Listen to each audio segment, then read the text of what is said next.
Hey there everyone, how is it going? I hope you're all well. My name is Rabbit and welcome to episode 178 of Let's Play Jade Cocoon 2, where we are continuing to explore the bonus forests here in the post-game. We are technically ready to continue making our way through Firestorm. We got through the first island and I will go ahead and show you in just a second. We're at the Princess Vine that will take us to Firestorm number 2. But before we do any of that, I did want to share with you the changes that I made to my team off camera from you, since we did see we had 3 folks who had aged up. So I shouldn't say aged up, that's not quite correct. They hit their final evolutionary form. As an aside, I apologize if you hear any thumping in the background. My loud asshole upstairs neighbors are insisting on dropping things and stomping like they don't have any fucking sense. So hopefully they will knock their shit off sooner than later. My apologies for any background noise that you are hearing. Anyway, so we'll quickly do a nice little rotation here so you can see the new names and the new faces, and then I'll show you their specific skills and how they kind of, I guess, complement the team. I didn't have a strategy in mind when I plopped everyone on here. You guys kind of know how it goes with me. I more so just look for who have we not seen final forms for, and honestly, I'm kind of at the point where it's also like, you know, who's just a fresh face that we haven't used in the past and who's going to bring skills that we haven't seen before. So I'm taking a lot of things into account here, but anyway, there is Keith right there on our earth side, smack dab in the center. Here on our fire side, we've got 2 Anthonys, but one goes by Tony and one is just Anthony, no relation to Scaramucci. Continuing on along this side of our air side is pretty much the same with the exception of Tony. And then our water side is still the same. So those were the 3, Anthony, Tony, and Keith. And let's go ahead and see what they are going to be bringing to the table as well as their stats. So he has Burn Crash as well as Explode. Neither of these are skills that you haven't seen before, as you can tell just from looking at his evolutionary bar / gauge. He's not quite ready to hit his final form, so not super ideal to have him versus someone else, but whatever, he is who we brought along. So there's that, and I guess if I really wanted to, I could have swapped him with Shelby here, but you know, whatever, it works out just fine having him in the middle. So for Anthony and Tony, with Anthony here, he is a Degadrakic to be precise, not anywhere near hitting that final form with that evolutionary bar. But oh yeah, y'all, I'm not fucking around anymore. I decided to also bring full cancer to my team because I'm tired of getting my ass whooped by enemies. So yeah, we're rocking Add Mumar Knight. It's going to be great. It's going to be fabulous. And you can see he does have Larvalize here, so going to stay in that small form, but it'll be fine. Once he hits like his 4th, no, I guess it'll have to be the 5th form is when we will get rid of Larvalize. So this is kind of a strategy, and I say that in air quotes because I don't know. I don't think it's that complicated to kind of figure out for yourself, but when you have like a Larvalize ability or one that technically is bad, so like Stun X, for example, that extends the amount of time that you will remain stunned after the effect is applied to you. If you open with those spells on like a new, fresh beast that you've hatched or that's ready to evolve and you know, you just age it up if you want to use that expression, you should always start with those because by the time they get to that 5th form, it will get kind of booted out of the abilities group and they'll no longer feel the effect of that shittier ability. So yeah, there is that. So Add Mumar Knight is really the take home there. And we've got Tony also not ready to hit his final form, but it's okay because we still have other people who are going to be evolving, so I think it'll be okay to have them. And he has Fobarina, which is one we've used I think in the past, but not a whole lot. So maybe some of you have seen it, maybe you haven't. I can't really remember. And then Saguriana is another one that I haven't used that much, but it lowers the attack of the enemy. Meh, it's okay. I didn't, like I said, have a strategy in mind so much as I just wanted to add some spice to the team and go ahead and bring along some new faces. So we've still got the true Saxifrage. I have not opted to give that to Krusty quite yet. So I think with all that being shared and shown, we're ready to head into Firestorm number 2. So let us do just that. We are making our way along. I guess to recap our last episode, we wrapped up the wind forest. We ended up getting a wind jewel, and it's kind of crazy actually seeing what remains in the post game, I guess I wasn't predicting that there would be another jewel and that it would grant you access to another section of the arena, but basically now we can do what's called like a merge limited tournament, or have access to a merge limited arena where you can only bring like beasts that have been merged 2 times, and I'm guessing as we go it'll change it, and maybe it'll be like beasts that have been merged 3 times or beasts that have been merged once. So I think that's pretty cool that they thought to switch the game up a little bit for you and reward your grit and determination to see what is in this post game, because I certainly wouldn't have predicted that that's what we would have been met with after making it to the 7th island. But that does bring us back around to what I was kind of saying an episode or 2 ago, that I wasn't sure if we had 6 islands or if, there were going to be 7 full islands, but it looks like there are just 6. The 7th island is kind of a dud that just holds the jewel. So, good to know, and oh my gosh, that was rough for Krusty. So we're just gonna keep on rotating right along, not trying to have anyone die this early on. We're only on island 2, so that would be pretty bad. But my objective here is for us to kind of get through as quickly as we can, so that we can determine whether or not we want to try to just knock out all of the level 6 forests in one recording session, or if we want to split it into 2. Obviously, we're not doing the 1 forest per session type ordeal that I've done in the past, or type situation that we've done in the past. I figured we blasted on through because we didn't have to do the 3 to 4 episode backtracking and the padding that kind of comes with that. So I felt like this was a good place for us to be.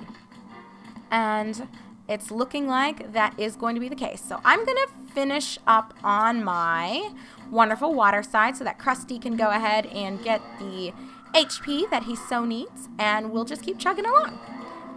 So yes, again, I apologize for any thuds and bumps and lumps and crashes you might have heard in the background. I know I've ranted in the past about my upstairs neighbors, especially as the situation kind of got out of control with them being insane and our property managers being assholes. But yeah, I guess that's its own recap, a different recording session. But yeah, it hasn't gotten better how loud and obnoxious they are, which still blows my mind that I was so easygoing and yet they were the ones to have the fucking audacity to say anything about anyone else. Just unbelievable. I'm still triggered by this, you guys, but happier thoughts and happier notes. So yesterday was a pretty good day. I ended up taking my guinea pigs outside. So there's like a little patch of grass that's kind of behind our apartment complex. It's one of the few spots that I feel like they don't apply pesticides, which don't even get me started on that. That just drives me nuts. I don't understand why you would do that, because kids kind of play in the grass around here, but whatever. I get it, I guess. I think it's stupid, but I don't own the complex, I don't own the property, so no one really cares what the fuck I think. But the important piece of that is that I did find a patch of grass that is clean, and since our snow really has only been melted for about 2 weeks, if even that, I don't even think it's been that long, but we'll just say it's been about 2 weeks since we've had kind of fresh air and like sunshine and blossoming flowers and budding grass, and it's just been lovely, you guys. I cannot even exclaim and express how much I'm enjoying the fact that winter is gone and we didn't really get a spring. We went from like the Arctic tundra, basically those temperatures, to it being a fucking hot mess outside. But that's okay. Although I would personally rather be cold than hot, I have to confess that it's nice to actually hear birds singing outside, and it's nice to see leaves on trees. So I don't know. I think if I had my ultimate pick, spring would probably be my favorite season, with fall being a close second, because fall is just so amazing. I think the smell of the leaves and I don't know, just the sound of crackling leaves as you're like going on strolls and you just jumping into I know it's all about the leaves, I feel like, with me, but the colors too are so breathtakingly beautiful. Fall is a magical season, I think, and to me it's not even about the holidays, because it's not like my family ever celebrated them, and my husband and I don't really celebrate that many ourselves, so that's not it at all, so much as I just love the way it looks. I love how cool it feels outside. I love how everything smells. But to be fair, I think spring is as magical, if not, like I said, a little bit more. I think spring is my number one, with fall being a close second favorite season. Anyhow, all of that aside, the point of what I'm trying to share with you guys is that I was able to take my guinea pigs outside to this patch of grass, one at a time, because I don't trust them quite yet to all be out together, because some of them do bicker, and boys they're a rowdy bunch, y'all. And I know the women can be kind of crazy too for guinea pigs. They're little monsters at times, but I adore them so very much. But I took all of them out like one at a time and gave everyone about 20 minutes to sort of graze and eat the clean, fresh grass, and they were loving it. Phobos's mouth was completely stained green, and he was just squeaking and so happy, and it was amazing. I feel like, though, because we're not too far from a giant playground in a park, I feel like some of the families that are walking by with like their kids in strollers, or the kids walking the dog in front of the parent who's on their phone, whatever. I feel like people often stop and were just looking at me as I have this gigantic rodent kind of in between my legs or under me, because you gotta be careful about that. So pro tip for those of you who also have guinea pigs or some sort of critter that you want to take outside but you don't want to have it on a harness or a leash, I would recommend that you always kind of have your body positioned over them a little bit. And that's not to say that you have to be down on all fours, like hands and knees positioned over it like a giant, I don't know, like a table. No, that's not necessary. But I've seen horrible videos and read horror stories of like eagles or hawks just swooping down and grabbing a squirrel or grabbing your guinea pig and taking it away. So I know I probably go a little bit overboard with that, but I was around all of my guinea pigs, like watchful eye, mama bear, like I dare a fucking bird to come over here. I will fuck you up. So we didn't quite have that go down, which was lucky for the birds. But what was kind of interesting was I had brought out Hammer. So I need to just make a video and show you guys all of our guinea pigs. I do have a foster right now that I will not be keeping, but maybe if when I make this video, I do still have her, it'll still be good to share with you guys, right? I think maybe you would enjoy it. Maybe you don't give a shit. I don't know, but either way, I'm still happy to do it because I love my guinea pigs. Well, anyway, so one of them is named Hammer, and he is a fat fuck. He is one of our rescues that just his upbringing was atrocious. I know I kind of talked about him and his living situation in the past, so I won't belabor that. But what I do want to disclose is that he is a ham. He loves to eat, and every time I bring him outside, I would say he, as well as our current foster, Lily, are really the only two that don't seem to care about what's going on around them. As long as they're eating and I'm nearby, kind of shading them from the sun, they're good to go. They're not concerned about anything else going on, which makes me feel happy because it says a lot about how much they trust you. I know that our youngest one, Phobos, because I don't think his bond with me is as strong yet as some of the older ones, and his disposition is just different. Like, that's something that you just have to take into account, that not all of them are going to be as sweet as pie and want to fuck with you all the time. That's just how the cookie crumbles, unfortunately. But Phobos is a little bit anxious when he's outside, and I mean, he's happy and he'll squeak, but whenever there's any noise, so like a child laughing in the distance or the sound of a dog barking as those people are walking to the nearby playground, he tenses up and he just gets very noticeably disturbed and uncomfortable, which I get it. It's scary shit, right? Like being a small prey animal and and not knowing, like, is something gonna come eat me or is it gonna fuck me up? Like, you gotta always be on your guard. I get it. Nature's fucking scary. But Hammer doesn't give a fuck. As long as I'm right beside him, he just will sit and eat nonstop. I had him outside for like 45 minutes the other day, and he ate the entire time and wasn't concerned about anything going on around us.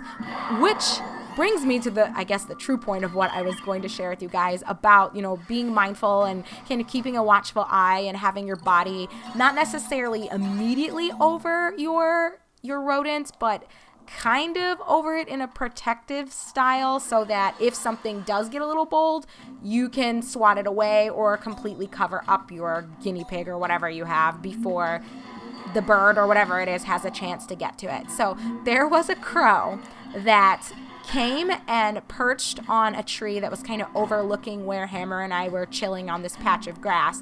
And I noticed it, but I saw it was just a crow, and I'm like, oh, okay, fuck off. You're not going to do anything. But the crow was very inquisitive, and he flew from the tree down to the grass and was just eyes locked on us, staring us down. I could feel him piercing my soul. Like, what is this?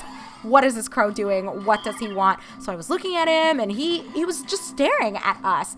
So I started to get a little uneasy, kind of unsure. Like, crows aren't going to attack a guinea pig, though. And Hammer is big. Hammer definitely weighs more than this crow.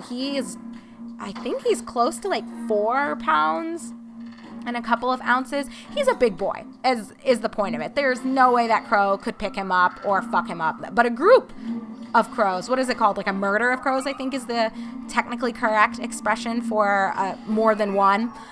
I think that would be concerning. Anyhow, so the crow was staring us down, and I made eye contact with it, and so basically to say, I see you, motherfucker, I'm picking up what you're putting down, and if you're even thinking about coming and fucking with us, I will fuck you up.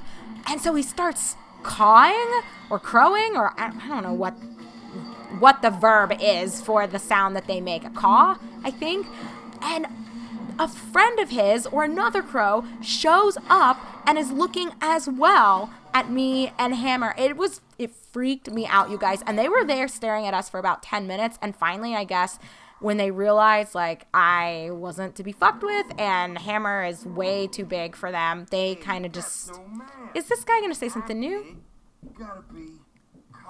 I don't know if we've seen this before. Okay, well, this is a good time for us to part ways. Anyway, we'll let everyone say their parting words here. All right, let's go. Well, let's get going. Ready? Oh, I was born ready. So I guess to wrap up the story before I completely turn y'all loose, the crows kind of were chilling and looking at us for a while, but they eventually did fly away. But how bizarre of an experience, right? I didn't really know what to think of it. I don't know. I'm guessing, in retrospect, they were just curious and maybe they've never seen I mean, obviously, who aside from me, as an adult woman, has guinea pigs, first of all, and second of all, has them outside just chilling with them. Like, they have nothing more important going on in their life. You guys, I'm such a weirdo, I know, but hopefully this is why you all love me. But I'm guessing that the crows, since they'd never seen anything like a guinea pig before, they were perplexed and perhaps just wanted to observe Hammer's behaviors. And even if they were considering participating in any funny business, I'm sure crows are fucking smart. I'm sure they knew I was a force to be reckoned with, and today was not the day to try me, not with my babies. Oh, no, no, no. Well, anyway, friends, thank you so much for watching. When we come back together in episode 179, we will take on this coup beast hunter and continue making our way through Firestorm number 2. So I'll see you guys shortly. Thanks for watching.